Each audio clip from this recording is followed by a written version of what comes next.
आदेश आदेश जय श्री महाकाल। कैसे हो मेरे प्रिय साधक और मित्रों। आशा करता हूँ कि आप सब अपने परिवार के साथ स्वस्थ और खुश होंगे।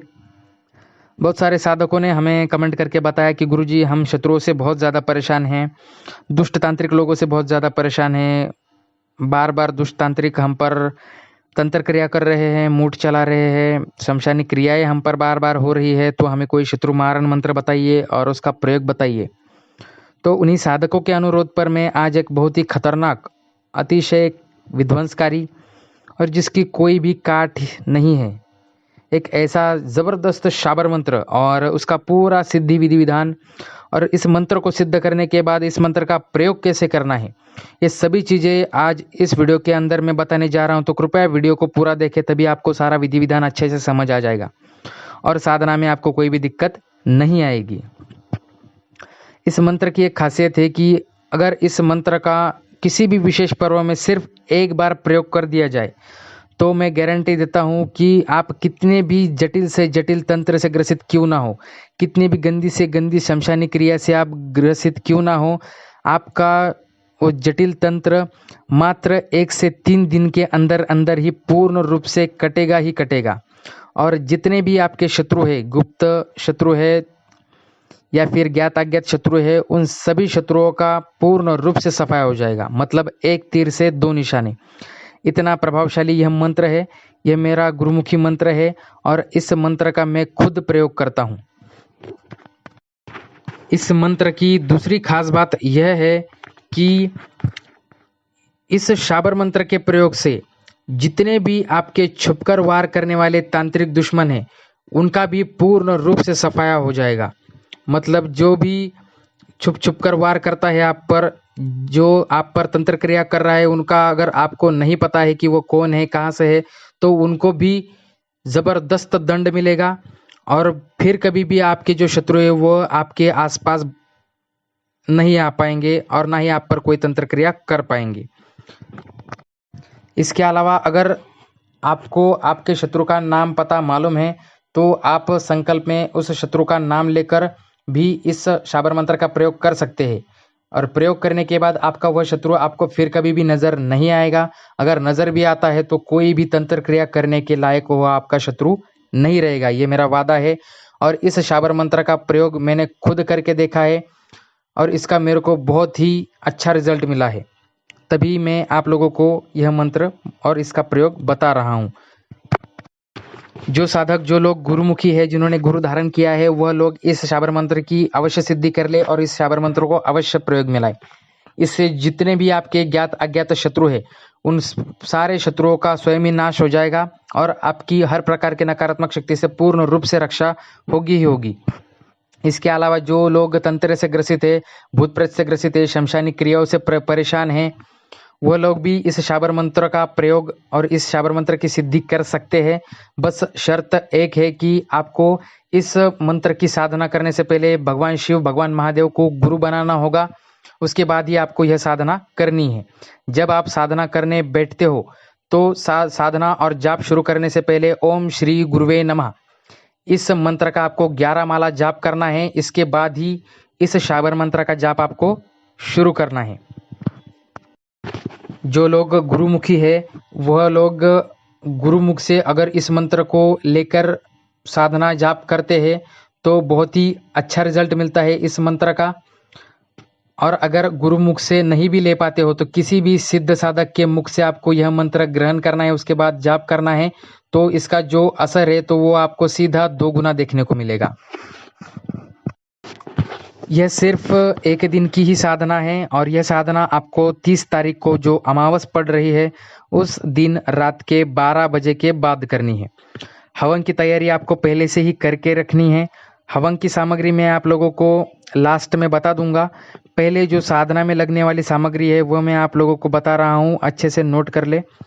आपको एक लकड़ी का बाजोट लेना है, उस बाजोट को पूरा हल्दी से पीला कर लेना है, कोई भी जगह छूटनी नहीं चाहिए। आपके जो साधना के वस्त्र रहेंगे वो पूरी तरह से पीले रहेंगे। आपको आसन पीला ही लेना है। दीपक में जो आप बाती रखोगे वह भी आपको हल्दी से पीली कर देनी है। जाप के लिए जो आपकी माला होगी वह आपको हल्दी की ही माला लेनी है।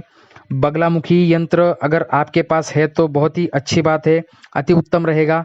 अगर यंत्र नहीं है तो भी चलेगा। पीली सरसों 1 या 2 मुट्ठी लेना है आपको, 2 लाल सुपारी लेना है, 1 हल्दी की गांठ लेना है, 6 जोड़ा लौंग भी लेना है आपको और 2 पीले नींबू लेना है। ये हो गई आपकी पूरी साधना सामग्री। अब विधि विधान ध्यान से सुनिए। पीले बाजट पर आपको पीला कपड़ा बिछाकर उस पे पीली सरसों की ढेरी बना देनी है। उस ढेरी पर आपको 1 लाल सुपारी रख देनी है। अगर आपके पास यंत्र है तो आप पीले चावल पर थोड़ी सी हल्दी डालकर चावल पीली कर ले। पीले चावल या फिर पीली सरसों पर आपको यंत्र स्थापित कर देना है। यंत्र के सामने 1 पान का पत्ता रखे, उस पर 1 लाल सुपारी, 1 हल्दी की गांठ, 1 जोड़ा लौंग रख देना है।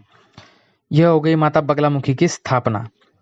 अब माता बगलामुखी के सामने सरसों तेल का दीपक जला देना है, सुगंधित अगरबत्ती जला देनी है। माता बगलामुखी को पीले फल चढ़ाने हैं आपको।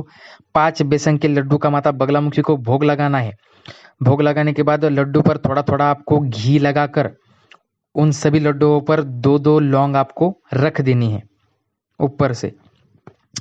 पीले फूलों से बाजट को अच्छे से सजा लेना है। अब यह हो गई आपकी पूर्ण रूप से पूजा स्थापित। यह आपको 12 बजे से पहले ही कर लेना है। सिर्फ जो आपका मंत्र जाप रहेगा वह आपको 12 बजे के बाद करना है। माता की स्थापना होने के बाद इष्ट देवता, कुल देवता और आप गणेश जी, इन तीनों देवताओं का आपको पूजन कर लेना है। पूजन करने के बाद तीनों देवताओं को आपको मीठा भोग लगाकर साधना शुरू करने की अनुमति ले लेनी है। हो सके तो अपने गुरु मंत्र और गणेश जी के मूल मंत्र की 3-3 माला जाप अवश्य कर ले। इससे आपकी साधना में कोई भी विघ्न बाधा नहीं आएगी और मंत्र भी बहुत जल्दी सिद्ध हो जाएगा। अब संकल्प ले ले। संकल्प कैसे लेना है ये मैंने पिछले वीडियो में बता दिया है पूरी डिटेल में। उस वीडियो का लिंक आपको डिस्क्रिप्शन बॉक्स में मिल जाएगा, आप वहाँ से उस वीडियो को देख लेना। उस वीडियो में आपको सारी चीज़ें अच्छे से समझ आ जाएगी। अब संकल्प में आपको क्या बोलना है ये ध्यान से सुनिए।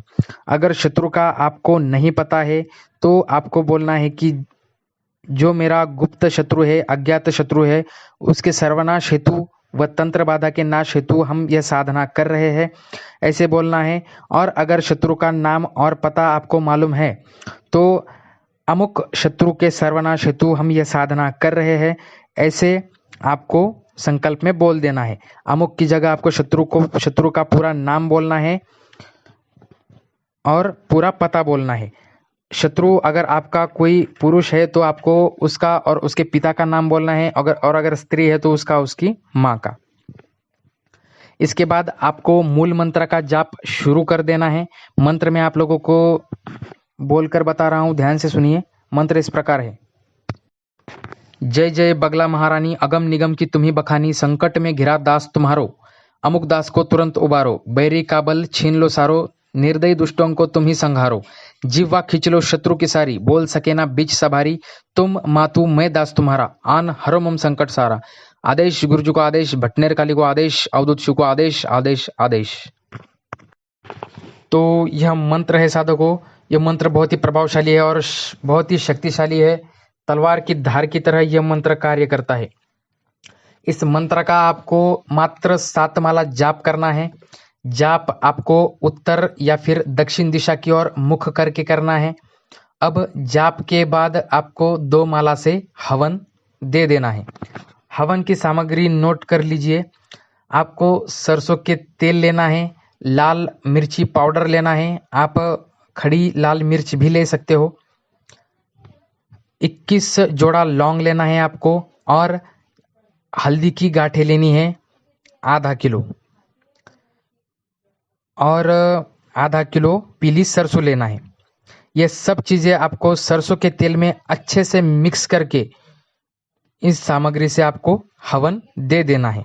हवन करते वक्त आपको अपने शत्रु का ध्यान करना है और हवन के बाद आपको 2 नींबू काटकर वही हवन के पास रख देने हैं माता बगलामुखी के नाम से। बस इतना करते ही तीसरे दिन आपको इस मंत्र का असर देखने को मिलेगा। और जो आपका शत्रु है वह आपको फिर कभी भी नज़र आसपास नहीं आएगा। और आपको आपका शत्रु नज़र आता भी है तो कोई भी तंत्र क्रिया करने के लायक वह शत्रु आपका नहीं रहेगा। जो मैंने अभी विधि विधान बताया है वह आपको महीने में 2 बार अमावस और पूर्णिमा के दिन करते रहना है। इससे जो भी आपके शत्रु होंगे उनका स्वयं ही सफाया होता जाएगा। कोई अलग से आपको हवन और साधना करने की ज़रूरत नहीं रहेगी। जितने भी गुप्त शत्रु होंगे उनका अपने आप ही सफाया हो जाएगा।